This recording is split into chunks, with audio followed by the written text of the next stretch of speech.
The history of Ghana in 10 minutes. Welcome to Explore and thanks for watching. As you all know, it is always a pleasure presenting to you the beautiful countries of Africa. In today's video, we are looking at the history of Ghana in 10 minutes. The Republic of Ghana is named after the medieval West African Ghana Empire. The empire became known in Europe and Arabia as the Ghana Empire after the title of its emperor, the Ghana. The empire appears to have broken up following the 1076 conquest by the Almoravid general Abu Bakr ibn Umar. A reduced kingdom continued to exist after Almoravid rule ended, and the kingdom was later incorporated into the subsequent Sahelian empires, such as the Mali Empire, several centuries later. Geographically, the ancient Ghana Empire was approximately 800 kilometers north and west of the modern state of Ghana, and controlled territories in the area of the Senegal River and east towards the Niger rivers in modern Senegal, Mauritania, and Mali. Ghana is today known as the Gold Coast of Africa, and the history of this great African nation is an important part of its present and future. Hence, without much ado, here is the history of Ghana in 10 minutes. If you're new here, be sure to subscribe and turn on notifications so you don't miss any of our uploads. Little is known of the small African kingdoms in the region between the Tano and Volta rivers until the arrival of Europeans in the 15th century. Portuguese navigators walking their way down the West African coast reached this area in 1471 and built a fortress at Elmina in 1482. But others follow fast. As early as 1492, a French buccaneer marauding off the coast deprives a Portuguese ship of its precious cargo. That cargo was gold, and the Gold Coast becomes the European name for this part of Africa. The trade in gold with the Europeans makes possible the development in the early 17th century of Akwamo, the first African state to control an extensive part of the coast. During the 18th century, the dominance of Akwamo is replaced by that of a much powerful group, the Ashanti, with their capital inland at Kumasi. By this time, the British, Dutch, and Danes are the main European traders of this part of the coast, and the most valuable commodity for export was not gold but slaves. Trading slaves for muskets, among other Western commodities, the Ashanti acquire great local power. Their king, the Asante Lahain, enthroned on a traditional golden stool, holds sway over the entire central region of modern Ghana. But the Ashanti suffer a series of major blows between 1804 and 1814, when the Danes, British, and Dutch each in turn outlawed the slave trade. The resulting tension leads to warfare in the 1820s with the defeat of a British force in 1824 and again in the 1870s. In 1874, a British army briefly occupies Kumasi.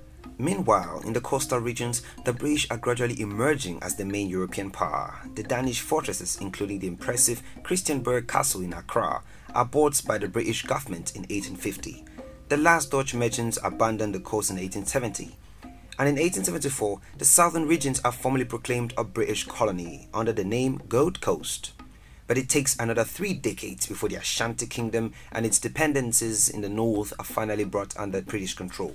In 1901, taking effect from the 1st of January 1902, Ashanti is declared a British Crown colony. The regions further north become at the same time the protectorate of the Northern Territories of the Gold Coast. The colonial years are relatively prosperous and untroubled. At first, little is done to involve the African population in the political processes of the colony. But in the years immediately after World War II, events move so fast that the Gold Coast becomes the first colony in sub-Saharan Africa to win its independence. The turning point is the return home in 1947 of Kwame Nkrumah after 12 years of study and radical politics in the USA and Britain. Nkrumah is invited back to the Gold Coast to become General Secretary of the United Gold Coast Convention, an organization campaigning for self-government. The UGCC has won the right in 1946 for an African majority in the colony's legislative assembly, but the fight is now on for a share in executive power. Nkrumah rapidly extends the movement's popular base, with the result that there are widespread riots in February 1948. The older UGCC leaders are alarmed by this and by their brief arrest with Nkrumah. A split within the movement leads to Nkrumah founding in June 1949 the Convention People's Party, committed to immediate self-government. From January 1950, Nkrumah organizes a campaign of non-violent protests and strikes, which lands him back in jail. But in the colony's first general election in February 1951, the CPP wins convincingly even in the absence of its leader. Nkrumah is released from prison to join the government, and in 1952 he becomes Prime Minister. During the years of preparation for independence, the neighboring British Togo votes in the 1956 plebiscite to merge with the Gold Coast. It is therefore a slightly extended territory which becomes independent in 1957 under Nkrumah's leadership. A new name of great resonance in African history is adopted, Ghana, although the ancient kingdom of that name was far to the north in present-day Mali. Nkrumah, well aware of his status at the head of the first West African nation to emerge from colonialism, dreams of leading the continent into a Marxist future. This requires a republic, which Ghana became in 1960 with Nkrumah as president for life. It also needs only one political party, the CPP. However, Nkrumah's authoritarian rule combined with a collapse in the nation's economy prompts a coup when the president is away in China in 1966 and he goes into exile in Guinea. It is the first of several such coups in Ghana's short history, but the nation remains true to the hope of democracy. In 4 decades, Ghana establishes as many new republics. A general election launching the Second Republic in 1969 brings to power Kofi Busia, a university professor with a long track record in Ghanaian politics as an opponent of Nkrumah. But he is unable to improve Ghana's economic performances, which had been weakened by low cocoa prices, and thus he is removed by military officers in 1972. For a few years from 1972, a military regime rules with repressive brutality under the successive leadership of 2 generals, Ignatius Acheampong and Frederick Akufo. But by the year 1979, a group of younger officers have had enough. Led by Jerry Rawlings, a flight lieutenant in the Air Force, they take power and Acheampong and Akufo are executed while arrangements are put in place for speedy elections. Under international and domestic pressure for a return to democracy, the PNDC allowed the establishment of a 258-member consultative assembly made up of members representing geographic districts as well as established civic or business organizations. The assembly was charged to draw up a draft constitution to establish a 4th republic using PNDC proposals. The PNDC accepted the final product without revision and it was put to a national referendum on 28 April 1992, in which it received 92% approval. On the 18th of May 1992, the ban on party politics was lifted in preparation for multi-party elections. The PNDC and its supporters formed a new party, the National Democratic Congress (NDC), to contest the elections. Presidential elections were held on 3rd November and parliamentary elections on 29th December that year. Members of the opposition boycotted the parliamentary elections, however, which resulted in a 200-seat parliament with only 17 opposition party members and 2 independents. The constitution entered into force on 7 January 1993 to found the 4th Republic. On that day, Rawlings was inaugurated as president and members of the parliament swore their oaths of office. In 1996, the opposition fully contested the presidential and parliamentary elections, which were described as peaceful, free and transparent by domestic and international observers. Rawlings was re-elected with 57% of the popular vote.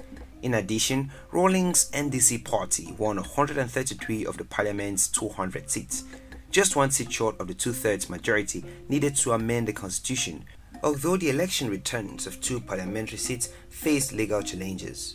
The Third Republic in 1979 lasts only 2 years before Rawlings and his fellow officers intervene again. After his second coup, Rawlings takes personal power, ruling through a provisional National Defense Council, which has a specific brief to organize a renewal of the nation's political and economic life, down to village level. Rawlings proves an efficient leader, winning international support for his economic policies, and the 1990s demonstrates that he has popular approval as well. In the prevailing fashion for multi-party democracy, Ghana holds elections in 1992 in preparation for its 4th Republic. Rawlings transforms his ruling council into a political party, the National Democratic Congress (NDC). The NDC wins nearly all seats in parliament and Rawlings is elected president, but only 29% of the electorate vote and most of the opposition parties boycott the election. Hence, the 1992 result can hardly be taken as a popular mandate.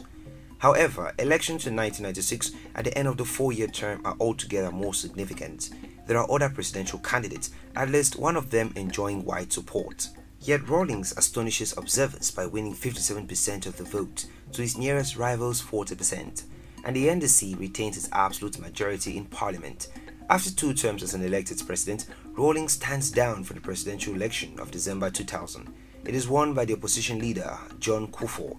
In the presidential election of 2000, Jerry Rawlings endorsed his vice president John Atta Mills as a candidate for the ruling NDC. John Kufuor stood for the New Patriotic Party (NPP), won the election and became the president on 7th January 2001. The vice president was Aliyu Mahama. The presidential election of 2000 was viewed as free and fair. Kufuor won another term again in the presidential election in 2004. The presidency of Kufuor saw several social reforms, such as the reform in the system of national health insurance of Ghana in 2003. In 2005, saw the start of the Ghana School Feeding Program, in which a free hot meal per day was provided in public schools and kindergartens in the poorest areas. Although some projects were criticized as unfinished or unfunded, the progress of Ghana was noted internationally. President Kufuor soon gave up power in 2008. The ruling New Patriotic Party chose Nana Akufo-Addo, son of Edward Akufo-Addo, as their candidate, while National Democratic Congress's John Atta Mills stood for the third time. After a runoff, John Atta Mills won the election. On 24th July 2012, Ghana suffered a shocking blow when their president died. Power was then given to his vice president, John Dramani Mahama. He chose the then governor of the Bank of Ghana, Kwesi Amisa-Athu, as his vice. The National Democratic Congress won the 2012 election, making John Mahama rule again, his first term. John Atta Mills was sworn in as president on 7th January 2009 in a peaceful transition after Kufuor was narrowly defeated. The Gold Coast is currently ruled by Nana Akufo-Addo, who is leading the beautiful African giant to new heights. There you have it, explorers. That was the history of Ghana in 10 minutes. Thanks for watching this video. If you did enjoy this video, do well to give it a thumbs up and do not forget to subscribe and share with your friends.